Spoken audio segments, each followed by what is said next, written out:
Yang pertama, kita akan membahas mengenai sistem pencernaan pada hewan.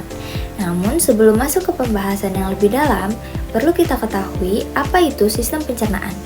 Jadi, sistem pencernaan adalah proses mengubah makanan menjadi zat-zat yang lebih kecil sehingga bisa digunakan oleh tubuh. Proses ini terjadi di saluran pencernaan yang terdiri dari beberapa organ yang bekerja sama. Selanjutnya, kita akan membahas tentang apa sajakah alat-alat pencernaan hewan serta bagaimana proses pencernaannya. Organ pencernaan hewan itu berbeda-beda. Ada yang memiliki organ tembolok, empedal, lambung, atau usus. Nah, organ-organ pencernaan tersebut mencerna makanan yang masuk ke dalam tubuh hewan. Berikut adalah sistem pencernaan yang ada pada hewan. Yang pertama, organ-organ pada hewan ruminansia atau hewan memamah biak. Hewan ruminansia adalah hewan pemakan tumbuhan atau herbivora. Berbeda dengan hewan lainnya, hewan ini dapat mengunyah makanan 2 kali sebelum akhirnya dicerna tubuh dan diubah menjadi energi. Contoh dari hewan ruminansia adalah sapi, kerbau, rusa, domba, unta, jerapah, kambing, dan kijang. Organ pencernaan yang pertama adalah mulut, yaitu tempat masuknya makanan. Dalam mulut terdapat organ lain yaitu gigi. Gigi tersusun dari gigi seri untuk memotong dan gigi geraham untuk mengunyah. Ada pula lidah, yaitu untuk merenggut rumput atau makanan dan mendorong makanan menuju lambung. Selanjutnya, ada saliva atau air liur, berperan dalam proses pencernaan kimiawi. Organ pencernaan yang kedua adalah esofagus atau kerongkongan. Fungsi dari esofagus adalah sebagai jalur penghubung antara rongga mulut dengan lambung. Ukurannya sangat pendek, sekitar 5 cm, namun mampu melebar menyesuaikan ukuran dan tekstur makanan. Yang ketiga adalah lambung. Makanan yang telah melewati esofagus kemudian masuk ke lambung. Fungsi dari lambung yang pertama adalah untuk menampung makanan sementara sebelum dikeluarkan kembali. Selain itu, lambung juga berperan dalam proses pembusukan makanan dan menghasilkan enzim selulase yang dapat mengurai selulosa. Berikut bagian-bagian lambung hewan ruminansia terdiri dari yang pertama ada rumen, yaitu perut besar. Yang kedua ada retikulum atau perut jala. Yang ketiga ada omasum atau perut buku dan ada abomasum atau perut masam. Selanjutnya adalah usus halus untuk menyerap sari-sari makanan yang telah diproses di dalam lambung. Sari-sari makanan yang telah diserap kemudian diedarkan ke seluruh tubuh dan diubah menjadi energi. Dan yang terakhir adalah anus, yaitu sisa proses penyerapan akan dibawa menuju anus dan sisa ampas makanan tersebut akan dikeluarkan melalui anus. Jadi, proses pencernaan pada hewan ruminansia yang pertama, rumput atau makanan akan dikunyah di dalam mulut, kemudian dialirkan menuju esofagus. Setelah dari esofagus, kemudian dialirkan menuju lambung. Bagian lambung yang pertama adalah bagian rumen atau perut besar.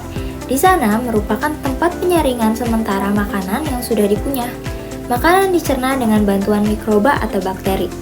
Kemudian, makanan dialirkan menuju mulut untuk dikunyah kembali. Setelah itu, makanan dialirkan lagi menuju retikulum. Di sana, makanan difermentasi atau diurai oleh bakteri anaerob dan protozoa, serta penyaringan benda-benda asing. Kemudian, dialirkan lagi menuju omasom. Perannya adalah membantu proses penghalusan makanan dengan dibantu oleh enzim pencernaan dan mengurangi kadar air. Kemudian dialirkan lagi menuju abomasum. Di sana terjadi proses pencernaan dengan bantuan enzim pepsin dan asam klorida untuk mematikan bakteri jahat yang masuk bersama makanan. Selanjutnya adalah organ-organ pencernaan pada serangga. Organ-organ pencernaan pada serangga terdiri dari yang pertama adalah mulut, yaitu untuk mengunyah makanan. Yang kedua adalah tembolok, untuk menyimpan sementara makanan yang telah dikunyah. Yang ketiga adalah empedal, yaitu lambung pengunyah, pelumat, dan penghancur makanan. Yang keempat adalah lambung, yaitu untuk mencerna makanan dengan bantuan enzim. Yang kelima adalah usus, untuk menyerap makanan. Dan yang terakhir adalah anus, sebagai pembuangan sisa makanan. Sedangkan organ pencernaan pada ikan terdiri dari mulut, kerongkongan, lambung, usus, dan anus. Pada katak dan reptilia terdiri dari mulut, kerongkongan, lambung, usus halus, usus besar, kloaka, yaitu tempat pembuangan sisa pencernaan. Pada burung, Organ pencernaannya terdiri dari mulut, kerongkongan, tembolok, lambung, empedal, dan kloaka. Sedangkan pada mamalia terdiri dari mulut, kerongkongan, lambung, usus halus, usus besar, dan anus. Pernapasan. Pernapasan adalah proses pertukaran gas antara organisme dan lingkungannya, yaitu pengambilan oksigen dan pengeluaran karbon dioksida. Oksigen sangat dibutuhkan oleh sel untuk menghasilkan energi melalui proses respirasi seluler. Sedangkan karbon dioksida merupakan sisa metabolisme yang harus dikeluarkan dari tubuh. Pada gambar terlihat proses pertukaran gas di alveolus paru-paru, di mana oksigen masuk ke dalam darah dan karbon dioksida keluar dari darah untuk dihembuskan ke udara. Fungsi sistem pernapasan. Fungsi utama sistem pernapasan adalah mengambil oksigen dari lingkungan dan mengeluarkan karbon dioksida dari tubuh. Selain itu, sistem pernapasan juga menyediakan oksigen bagi sel-sel tubuh untuk menghasilkan energi dan membantu menjaga keseimbangan gas dalam tubuh. Pada gambar ditunjukkan proses pengangkutan oksigen oleh sel darah merah. Hemoglobin mengikat oksigen di paru-paru, kemudian oksigen diangkut ke sel tubuh dan dilepaskan di jaringan yang membutuhkan. Konsep dasar pernapasan. Konsep dasar pernapasan adalah pertukaran gas oksigen dan karbon dioksida yang terjadi melalui difusi. Difusi adalah perpindahan zat dari konsentrasi tinggi ke konsentrasi rendah. Pada gambar terlihat pertukaran gas di alveolus. Oksigen berdifusi dari alveolus ke dalam darah karena konsentrasinya lebih tinggi di alveolus. Sebaliknya, karbon dioksida berdifusi dari darah ke alveolus untuk dikeluarkan saat ekspirasi. Pernapasan melalui permukaan tubuh. Jenis pernapasan ini terjadi pada hewan yang memiliki tubuh tipis dan lembab, seperti cacing tanah dan amfibi. Oksigen berdifusi langsung melalui kulit menuju pembuluh darah, sedangkan karbon dioksida berdifusi keluar melalui kulit. Pada gambar sebelah kiri terdapat proses pernapasan pada cacing tanah di mana oksigen masuk melalui kulit dan karbon dioksida keluar. Sedangkan gambar di sebelah kanan menunjukkan pernapasan kulit pada amfibi dan juga memanfaatkan permukaan kulit yang lembab dan banyak pembuluh darah. Pernapasan dengan insang. Oksigen yang terlarut di dalam air berdifusi melalui insang, kemudian masuk ke dalam pembuluh darah. Insang memiliki permukaan yang luas dan banyak pembuluh darah sehingga pertukaran gas berlangsung secara efektif. Pada gambar terlihat bagian-bagian insang, yaitu gill arch atau lengkungan insang, gill filamen atau filamen insang, lamela atau lembaran insang, gill raker atau sisir insang. Bagian-bagian ini berfungsi memperluas permukaan pertukaran gas dan menyaring partikel makanan. Pernapasan dengan trakea. Udara masuk melalui lubang kecil yang disebut spiracle, yang terdapat di sisi tubuh serangga. Dari spiracle, udara dialirkan melalui saluran trakea langsung menuju jaringan tubuh. Pada sistem ini, oksigen tidak diangkut oleh darah, melainkan langsung menuju sel. Sedangkan karbon dioksida keluar kembali melalui trakea dan spiracle. Pada gambar terlihat bagian-bagian sistem trakea, yaitu spiracle, trakea, dan kantung udara atau air sac. Pernapasan dengan paru-paru. Kunci utama dari sistem ini adalah alveolus.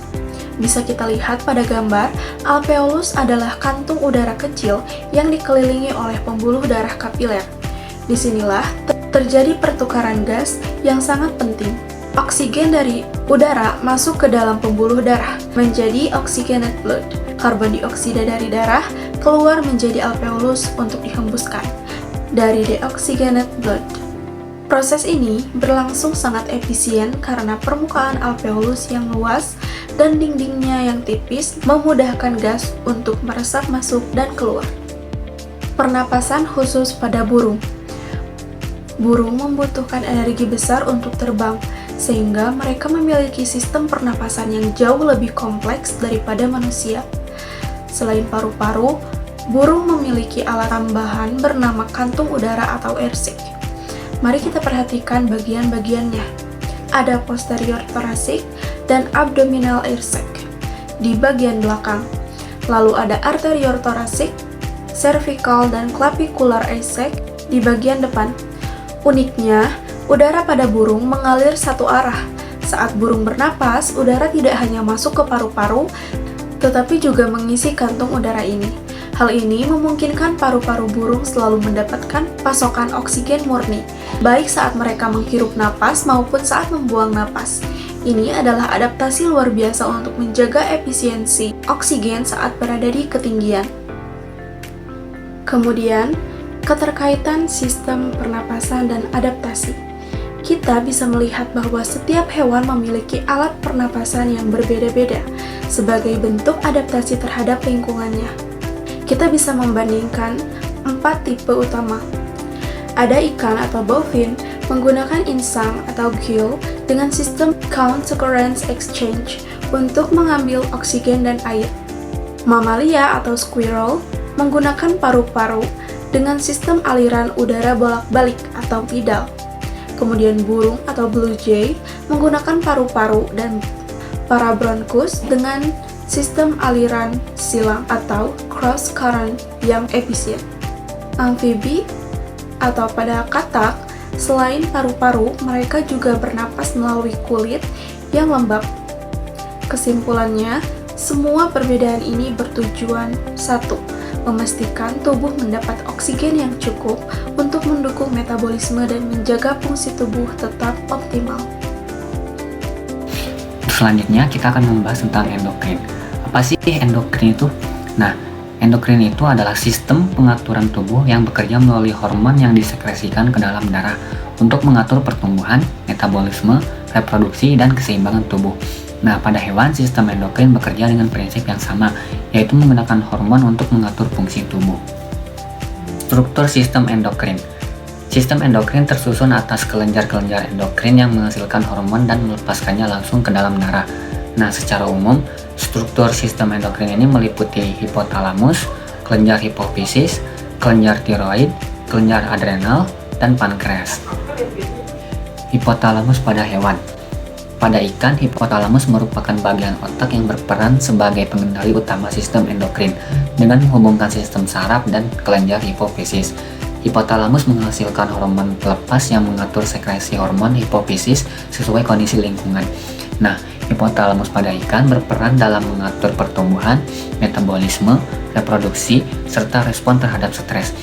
Perubahan faktor lingkungan seperti suhu, air, cahaya, dan ketersediaan makanan akan diterima oleh hipotalamus dan direspon melalui perubahan sekresi hormon.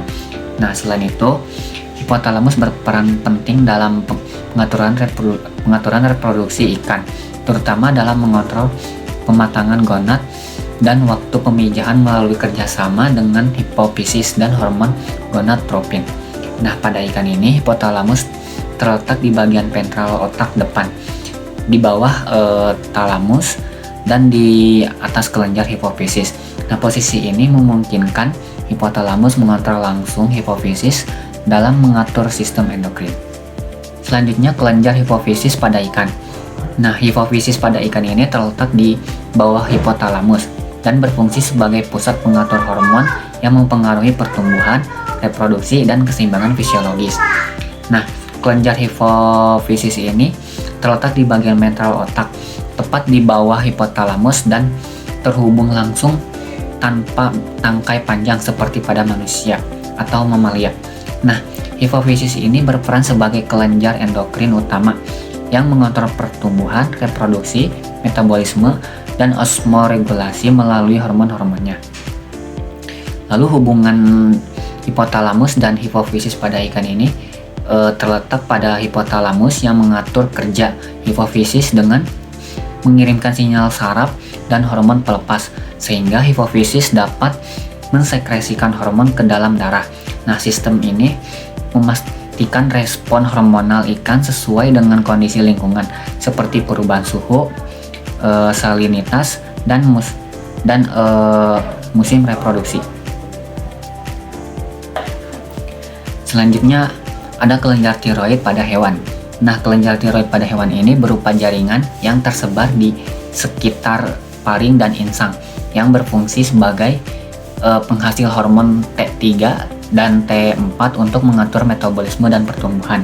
Nah, pada ikan ini kelenjar tiroid tidak berbentuk kelenjar tunggal yang jelas seperti pada manusia. Nah, jaringan tiroid ini tersebar di sekitar pembuluh darah ventral, terutama di daerah paring dan sekitar insang. Nah, kelenjar tiroid ini menghasilkan hormon tiroksin T4 dan triiodopteronin atau T3 yang berperan dalam pengaturan metabolisme, pertumbuhan, dan perkembangan. Nah, hormon tiroid ini juga berperan penting dalam perkembangan larva dan metamorfosis pada beberapa jenis ikan. Nah, aktivitas kelenjar tiroid ini dikendalikan oleh sumbu hipotalamus, lalu hipofisis, dan tiroid, sehingga tetap terintegrasi dalam sistem endokrin meskipun struktur kelenjarnya tersebar. Selanjutnya, kelenjar adrenal pada ikan. Nah, pada ikan ini kelenjar adrenal tidak berbentuk kelenjar tunggal seperti pada manusia. Nah, jaringan adrenal ini tersebar dan berasosiasi dengan ginjal bagian anterior atau kepala ginjal. Struktur adrenal pada ikan ini terbagi menjadi jaringan internal dan jaringan kromapin yang secara fungsional setara dengan korteks dan medula adrenal pada mamalia. Nah, jaringan adrenal terdapat di sekitar pembuluh darah pada ginjal anterior, berdekatan dengan jaringan hemapotik. Nah, letak ini memungkinkan hormon adrenal langsung masuk ke sirkulasi darah. Nah, peran kelenjar adrenal ini yang pertama, respon stres melalui hormon kortisol, lalu ada regulasi osmoregulasi atau keseimbangan air dan ion, lalu ada pengaturan metabolisme energi, dan yang terakhir adaptasi terhadap lingkungan seperti perubahan salinitas dan suhu. Dan yang terakhir ada pankreas endokrin pada ikan. Nah, pada ikan ini pankreas endokrin terdapat dalam bentuk pulau-pulau Langerhans atau pancreatic islet yang tidak selalu menyatu dengan pankreas endokrin. Nah, jaringan ini tersebar di sekitar saluran pencernaan, mesenterium atau hati. Nah, pankreas endokrin ini menghasilkan hormon insulin, glukagon, dan somatostatin yang berperan dalam pengaturan kadar glukosa, darah, dan metabolisme energi. Nah, insulin menurunkan kadar glukosa, sedangkan glukagon meningkatkan kadar glukosa darah saat energi dibutuhkan. Nah, fungsi pankreas endokrin ini sangat penting bagi ikan untuk menyesuaikan metabolisme dengan kondisi lingkungan seperti perubahan ketersediaan makanan dan aktivitas.